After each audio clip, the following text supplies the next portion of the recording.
Hey, good people. How's everyone doing? I trust that everyone is doing well. Hello. Um, Hopefully, we all having a good day, enjoying life, living our best life. Anyway, thanks for tuning in. I'm Chris, and I'm just a friendly guy coming here, sharing my little bit of financial knowledge that I have, and my little bit of experience in the stock market and in crypto.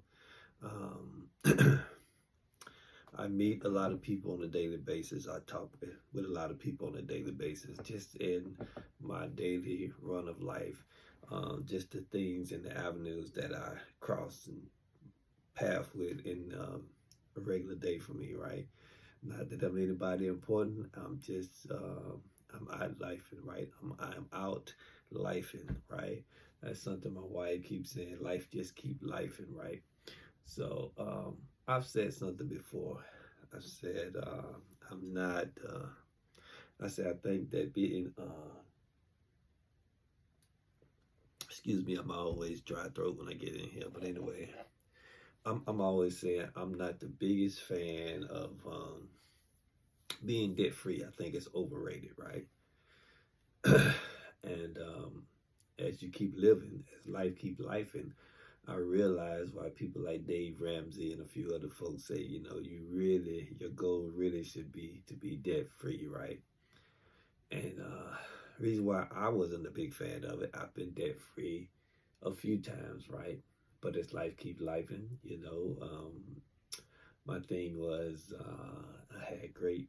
I have pretty good credit, and when the interest low, when the federal interest rate is low, it's very easy to get money, right? So whether you buying a house, whether you buying a car, whether you just buying something, say something in the house go down, what have you, and you need to spend a chunk of change, right? My little reasoning, my little thoughts in my little head was, excuse me, my thoughts was, okay, I will put a chunk down on this expense. I put the rest on my card, and let's say my interest rate is like under 10%, right? So I'm like, okay, that's not bad. I'll pay it off in like 6 months anyway. And then I'll look at what I had to spend on the expense, right?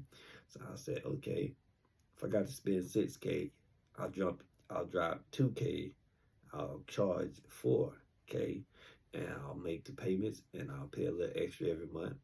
And the other 4K that I would have spent on this expense, I'm gonna take and put that 4K in the market, right? And every 3 months, whatever combined interest I've made off that 4K, I take that and throw it at the 4K that I put on the card, or if I had to take out a loan, right? And I'll have it paid off in 6 to 8 months tops, right? So I don't mind the 10% if I took the 4K and I average 20 to 30% gains off it a month, and my interest rate on the credit card was 10%. I don't care. I feel like I'm still winning. I'm still up 10%, 20%, right? Yes. That's how I was seeing it. That's how I was thinking. Then when it came, if I need to replace the car, whatever it is, I'll pay a chunk. I'll put the rest to work. Okay.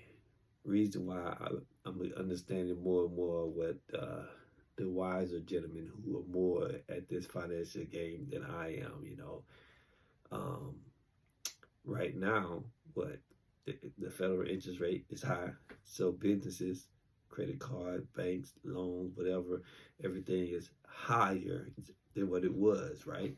And then because of inflation, your army of dollars, your army of dollars value is beat down less and less, right? Because eggs, everybody talking about eggs and milks and everything else, gas, everything is going up, right? So it's shrinking the value of my army of dollars.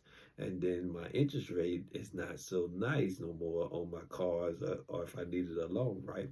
So now I'm beginning to grasp more and more. If I had taken a chunk out and just wiped out my debt, then when we had this market crash on Monday before last, it would have been much more easier to take advantage of the market crash because my army of dollars, I don't have to worry about all the expenses that I may have covered, even though make more money than I owe out. So what do I care? Well, I can't take advantage of opportunities as as easy. Still can take advantage of opportunities because my overall portfolio is north of a certain number. So I can sell a few shares of this, that's a nice profit. Sell a few shares of that, that's a nice profit. And take advantage of the opportunities that the market is presenting. So, said a lot in a nutshell. Hopefully you got something out of that. Learning how to take advantage of your portfolio when you get above 20K, right? When you get above 50K, right? When you get above 100K, right? It's easier to take advantage of opportunities in the market. But yet at the same time, I put money into my portfolio on a weekly basis from my side hustles, right? Right. Well, that's just what I do, right? Rewind it, you know.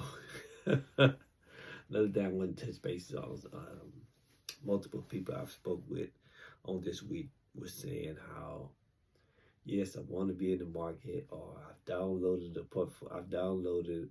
a brokerage account, and I'm still researching.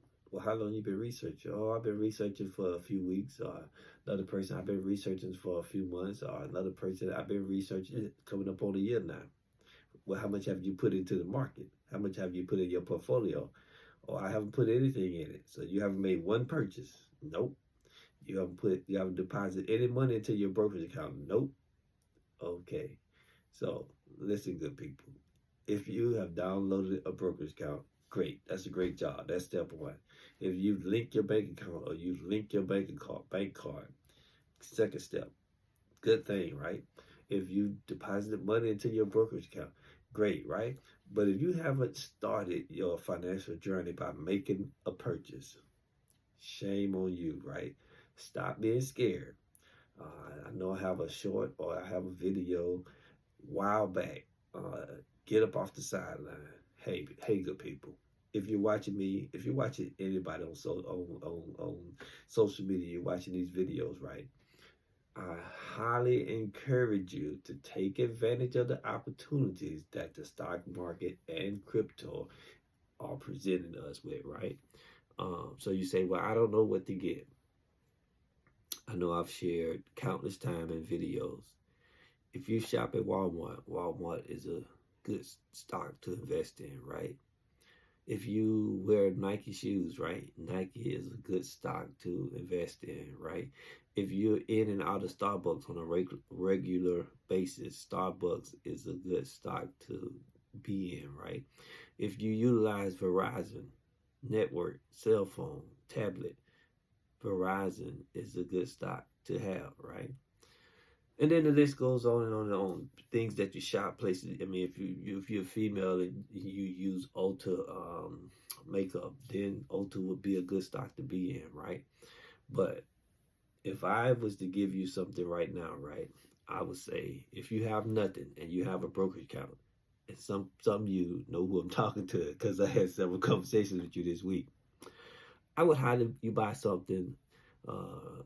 Should be easy on your pockets. SoFi. SoFi is a finance company, right?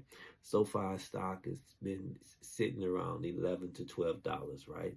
And I've been talking about SoFi a few times. A lot of folks been talking about SoFi. I talked about Palantir, and I said Palantir. I believe Palantir to be $100 stock, right?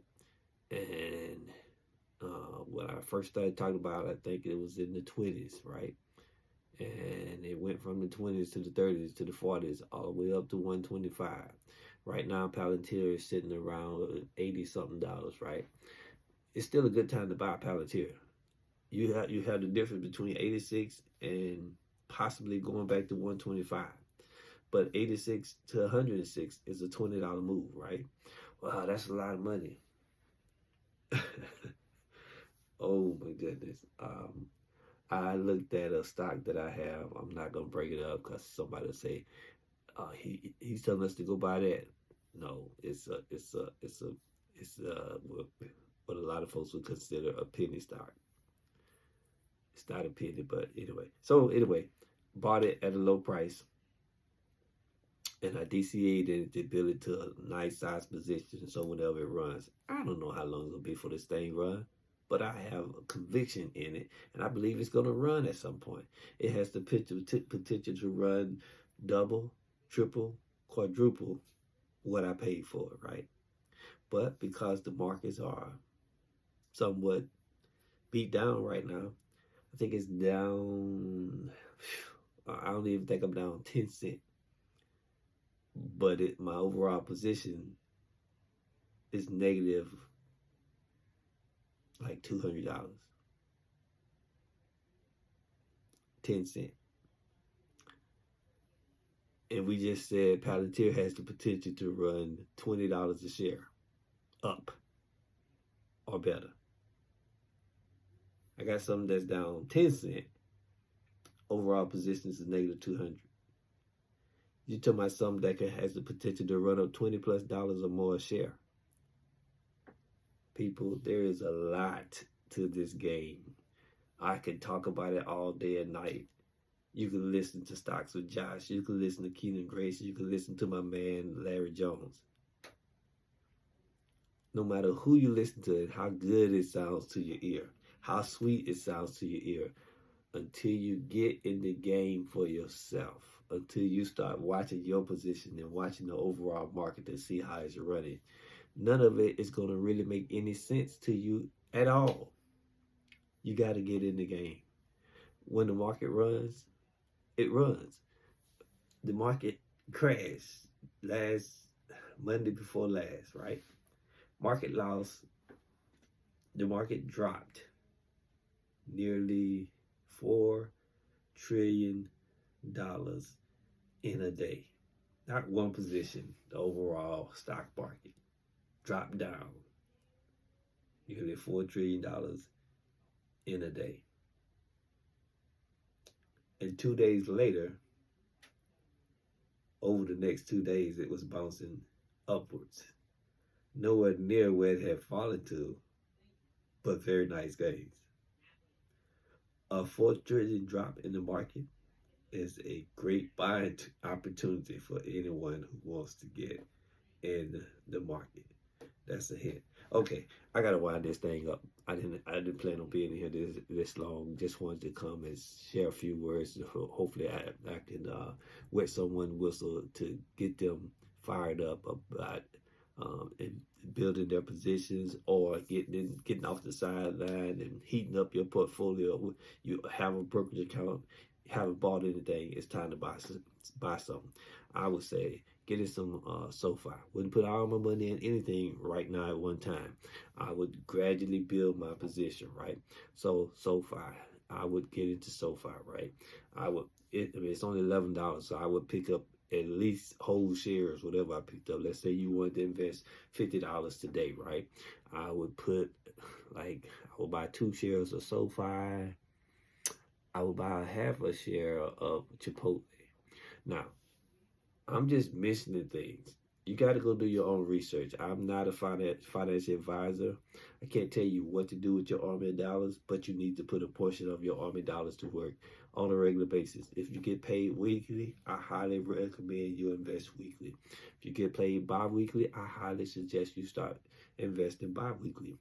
If you only want to make your purchases once a month, then I highly recommend you do that. But if you're going to invest once a month, I don't think you want to start with $50 once a month. You know, you want to do something like 100, 150, 200 or better, right? But it's according to what your pockets and what your budget can afford. SoFi is a good stock to take a look at. Palantir is a good stock to put on your radar. VOO is a great stock to put on your radar. VOO would be a stock that would be an ETF with just like a bucket of stocks all in one. VOO would be compatible to the S&P 500. It's a stock that tracks the S&P 500, the top 500 stocks across the entire stock market, right? So that's exposure to the top 500 stocks, right? So VOO would be a good one. VOO right now is 5 something, and it only goes higher over time. So You might say, well, I don't want to get that. That's too much. You don't have to buy a whole share. You can buy fractional shares. But if you don't want to buy VOO, there are a bunch of ETFs out there that tracks the S&P 500. You can go and Google it. Stocks that tracks the S&P 500, and Google give you the whole list. You go through each one of them, figure out which one worked best for you and your budget. But another one that's more affordable would be SPLG. SPLG right now is sitting around $66, right? But it tracks the S&P 500, right? It tracks the 500, the top 500, the S&P 500. Chipotle is sitting around $48. It's a great stock to put on your radar. Now, I'm throwing these things out there. You got to go do your own research. I could tell you why I love these stocks, but not gonna do that right now, right? You got to go do your research. If you specialize in the charts, then go chart it and see if it's a great time to buy it. If you don't specialize in the charts, then go and check the statistics on it, right? Go and Google the thing. Go to Yahoo Finance. Go do whatever you got to do, right? But you want to know what's going on with the stock. You can Google what is this stock expected to do over the next 12 months. You can Google what has this stock done over the past 5 years, and then you get a taste, you get a feel of why I'm talking about these stocks. Nvidia is sitting around 118. It would be a great stock to put on your radar. Supermicro would be a great stock to put on your radar. Again, you can Google these things and you can see what they have going on in the pipeline over the next upcoming 12 months. You can Google what it's done over the past 12 months, what it's done over the past 2 years, what it's done over the past 3 years, over the past 4 years, over the past 5 years. And then you can take a look at where it was, where it's at, what caused it to be where it's at. Because there's a reason for everything. Right now, it's beat down. It's beat down because it had a court issue going on. It's beat down because it did a stock split. But it's really not beat down. But it's a great place to buy. Anyway, so what else I wrote down? Intel is a good one to put on your radar. I don't know what everybody's pockets is, so I'm putting different ones out there, right? Humana is a great stock to put on your radar at this time. Now, Humana is sitting around 266, but if you did your research, you'd understand why I'm saying it's a great stock to put on your radar at this time. Well, you might say that stock is pretty expensive. Excuse me, you haven't been in the game long, but if you get in the game and you check the statistics on this thing and where it normally sits and where it sits when it's hot, when it's running up like crazy, then you might think twice about the 266. What else I have here? HIMS, that's just the ticker symbol, the ticker name, but you want to check that out. It's a great opportunity to get into that stock. Nowhere near Humana. HIMS is sitting around $32 a share. Something else I highly recommend you go and Google critical support. Google what is a critical support. What does critical support means for a stock, right? And you go and check the critical support for a lot of these stocks that I'm mentioning right now since Monday of week before last it crashed, right? I can go on and on. You can go and YouTube critical support stocks with Josh. Anyway, we're going to move on. A couple more I want to have you put on your radar. Trivago, it's dealing with travel. So right now it's beat down to $4.22. Yours truly, I got in it when it was beat down close to its 52-week low, which was like $3 and something. And I didn't drop a lot in it, but I picked up a few shares, right? And it's been, over the past few weeks, I watched it. It's been averaging $11 up, and some days it's been $30, $40, $50 up, right? And I say, man, I should have done better when I picked it up. I should have done better, but didn't know how long it would be before it would start taking off. So I had planned to gradually build my position, but in hindsight, I should have just took advantage of it. But anyway, so Meta. Meta is sitting around $585. Meta is Facebook. So you might think that's high. But check out what it was in December. I could say more, but I'm just saying it's a reason why I'm pointing these stocks out. Go and see what other folks is saying about Meta right now. There's a reason why folks is talking about it, right? Reddit. Reddit is around $108. Google, what is this stock expected to run over the next 12 months, over the next 24 months? We could say 36 months, but nobody probably ain't concerned what it's going to be 36 months. If you are, you're a veteran, you are in the game and you understand what's going on. But if you're not a veteran, you need to know these things. 12 months might look like a long ways away. One of my good friends who's been hitting crypto hard over the past year or so, I was telling him, he said, I need to see something now. I've been putting this money in here for a minute now. I need to see it run. I need to see it run. I kept telling him, you don't want to see it run right now. You have time to build you a good solid position so when it run, when you're in this game, you'll start seeing why you need to build a strong position. You won't understand it right off the bat, right? When I first started, I had put $100 a day in for like 3 days, right? So I had put out of 100, I didn't buy one thing. I thought it was fun buying a few things. So I bought 5 different stocks, right? I had picked 3 energies that would be down, 2 waters. I figured the world needs energy, needs water, so it will always be consumed, right? So anyway, I put $20 into each one. Well, the stock at that time was like 17 cents. If you're getting something under $5, under $10, you need to build a strong position, right? I mean, if it's that cheap, you don't stop at $50, right? Anyway, so I put $20 a day into each one at 17 cents. So when I bought $20 of something at 17 cents, it ended up being 100 and something shares each position that I bought. And I did the same thing for 3 days in a row. Now, and as I grew, as I matured in this game, I'm like, man, that was insane. Why'd I do that? Let me say what I mean. So if that was like 100 and some shares each position, I was just overjoyed that I'm just getting in the game and I'm looking at 100 and some shares, right? So I did it 3 days in a row. So let's just say that was like let's just say 330. So it was let's say it was 110. It was more than that, but I'm not finna pull up the calculator. It's not that important. The point is the important thing.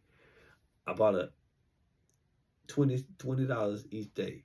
So let's say that it was 330 shares 3 days later. So I'm looking at the 330 shares, like, I'm proud of myself. So I moved on to something else. So that was 5 positions, 330 shares. I'm like, man, I'm getting out the gate hard, right? So now fast forward 3 weeks later. 3 weeks later, one of the waters went from 17 cents to $2.01, right? That was a $550 profit for that position. So I only put in $60. That $60 made me $550. Is that a good thing? Sure, that's a good thing. But in hindsight, why did I stop at $60? How much is $60? $60 is nothing, right? I mean, if you're broke, it's a lot of money. But if you're not broke, $60 is not a lot of money. That wasn't a huge sacrifice. I should have did it for 5 days, right? So what I learned, anything I buy, if it's dirt cheap, I don't start to at least have $100 in. If I'm DCAing, I'm going to keep on DCAing until I get at least $100, right? That's my minimum. I'm not saying that's what I'm going to stop at. I'm just saying that's my minimum, right? My first crypto, I had $19 in it. It was less than a cent. Let me say that again. It was less than a cent. It was It was point two zeros and some numbers. $19 had bought me 4,400 coins. Was not impressed with it at first. I heard how crypto supposed to be so amazing and it runs so fast. It took 9 months for it really impressed me because I used to watch it run up 10, 20, $27 and I watch it fall down 10, 20. I would watch it fall all the way down to $17 and then shoot back up to 30 something dollars. And then 9 months later, I went to bed, I woke up and it ran $2,200. It ran from less than a cent to 77 cents. I was just gauging crypto just to see how it runs. And it took about 9 months for it to impress me. In hindsight, what is $19, right? I should have did $19 a week for that first month instead of doing it. Anyway, it taught me a very valuable lesson. $19 and $22 was a great profit. But I should have pushed it to, I should have kept DCA until I got at least to 100. The point is, you'll learn about sizing and dollar amount. If you're investing in something, you want to build a good, strong position. So if you're buying Meta and Meta is $585, okay, it's going to take you a minute to accumulate a whole share if you're not spending that kind of money in the stock market. But you don't want to stop at just one just because you DCA. You want to keep on DCA. Even as it continues to run up a little bit, you want more than one share. You want more than one share, so when it runs, you want to be able to pull some profit and put it somewhere else that's a bargain at that time. But you don't want to close out your whole position. You want to continue to make profit off of a stock that is running. That's what I would do. That's not saying that's the way you have to do it. That's just what I would do. So you want to do a little research and you want to get in this game. So I stopped at Reddit. I was put C3 AI on my radar. It's beat down right now to $22. Again, anything I'm putting out here, you want to do your own research, right? So Affirm is a good stock to look at right now. It's down to $47. Enphase Energy is down to $61. App Lovin, APP Lovin, LOVIN. I've been watching this thing for years, and at times I wanted to buy it, and I just didn't like the price, and I would just always keep it on my radar. Never was impressed with the buy-in, right? And stocks with Josh was talking about it about a week or so ago, and I jotted it down. Take a look at it when you get a chance. It took a few days, but I finally got around to looking at it. And right now it's 304.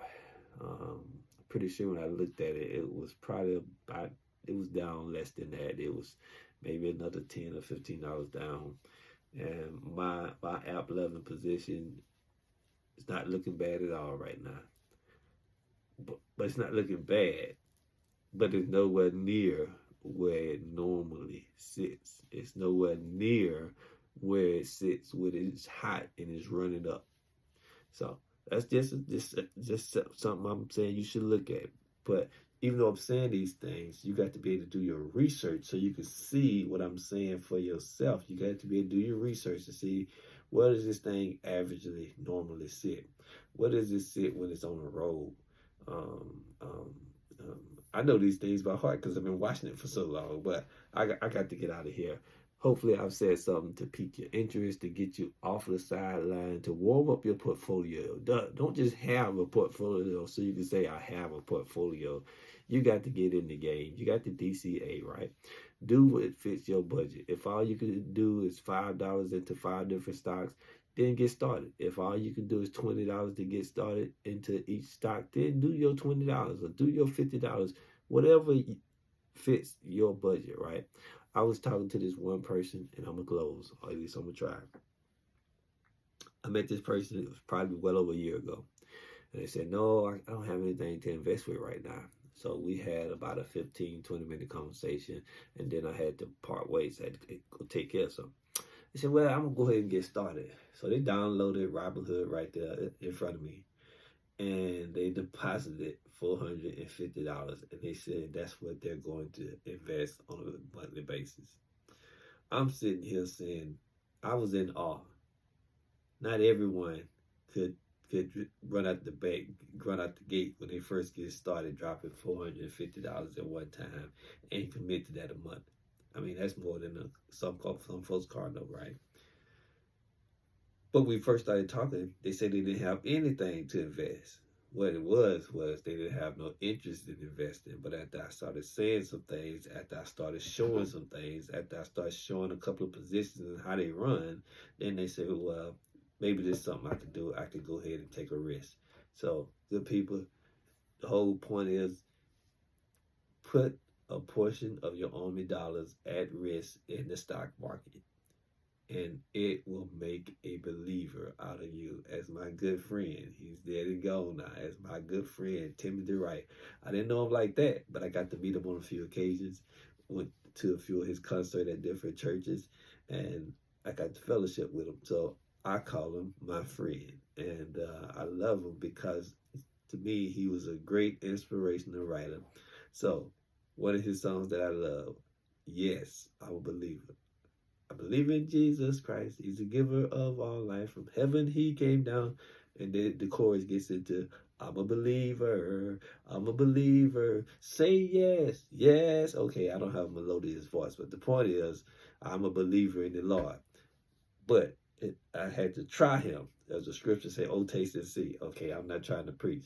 Now I'm trying to say, oh, taste and see the stock market for your own oneself. And it will make a believer out of you. But you first have to get started in the game. You first have to put a portion of your money at risk in the market. See how the market reward you, or how the market grows your money, and then you'll be a believer too. So with that being said, 31 minutes in. Wow, wow, wow. I know a lot of folks have cut it off a long time ago, but if you're stuck with me to the end, thank you. And hopefully I've said something to help you make some money in the markets. You guys take care and be blessed continually, my friend.